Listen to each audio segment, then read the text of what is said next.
बोलो बोलो माता भगवती महारानी की जय।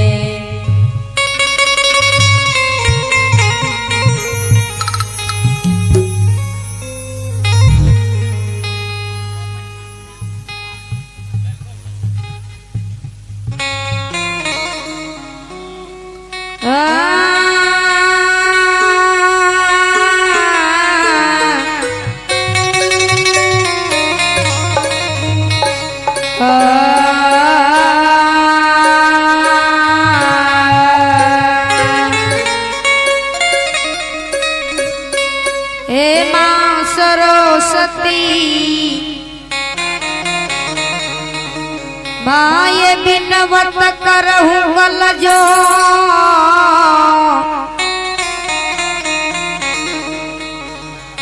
केवल आस तुम्हारी है मां ये पान लगा दे मोरसिया बरी राम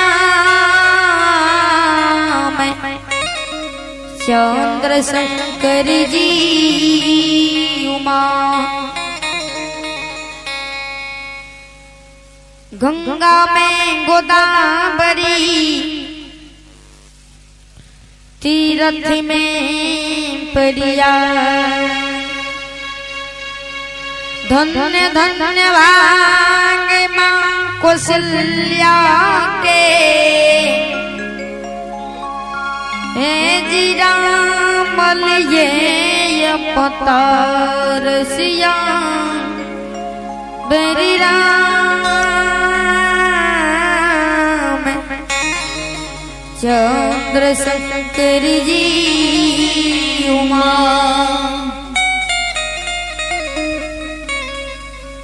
हे गुरु तेरे दरस बिना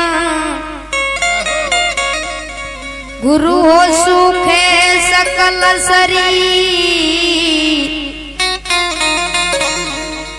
नय नय भागिन नाही सुखे गुरु भर भरया बतनी रसिया बरी राम चंद्र शंकर जी उमा।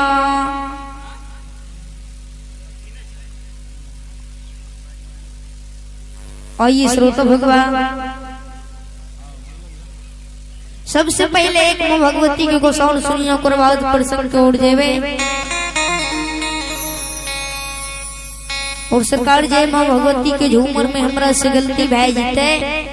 यहाँ सब आपन बेटा समझ के क्षमा करवे। देखियो श्रोता भगवान आए भाई रे बाबा के सती यमला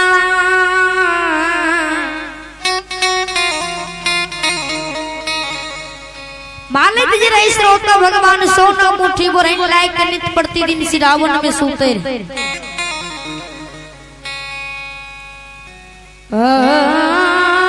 ये सोना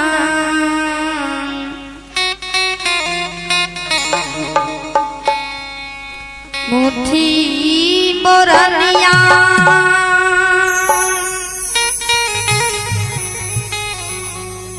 हे ये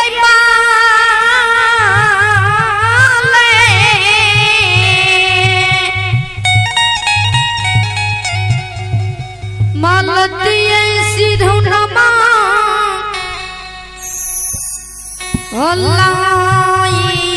ये सोता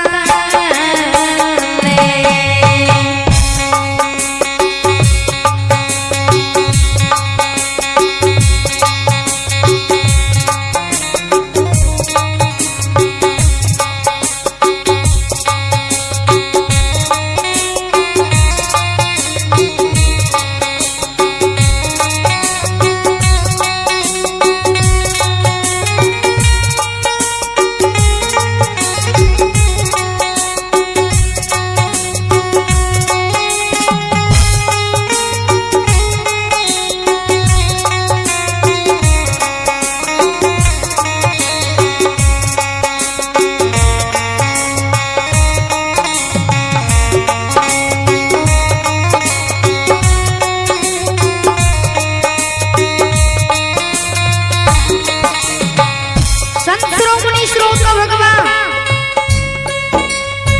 ध्यान में भैरव बाबा के माला सोना मुट्ठी बोले ने लायक सिरावन में सुइत रहल यही भइले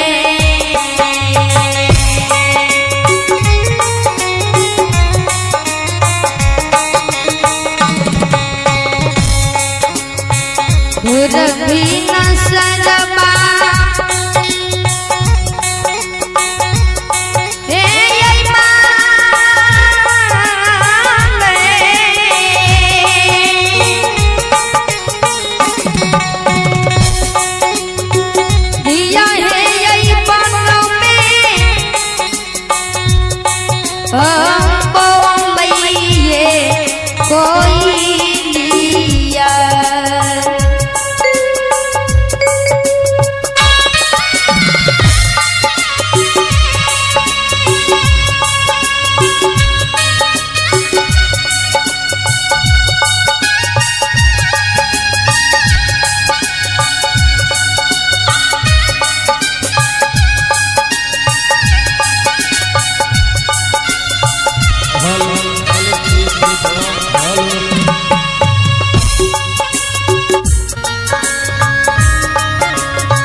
जब भोर भिनसर भए जाइए मन में कोयली आवाज लगावैया मालिक मन में सोचे भगवान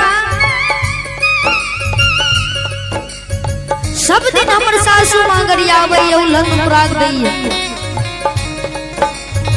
आई जाय छे भगवान सवेरे घर आंगन के बोहार लेबे घर आंगन के बोटार के पूरी उठाए के फेंक देबे भगवान सरकार मालिक दिया सोना मुट्ठी बोरैनी के हाथ में लगावैया ये लुहती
बोरहन के कुड़ी लगा देते।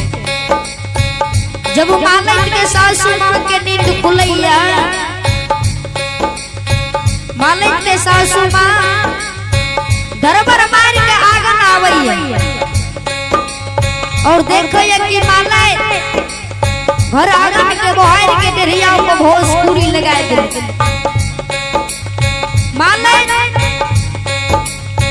मालिक के सासू माँ मालिक के गैर दे चाहे कि धोची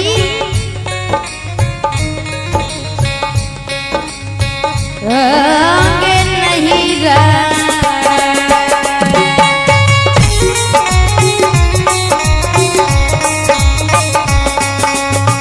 चल बिगड़ छो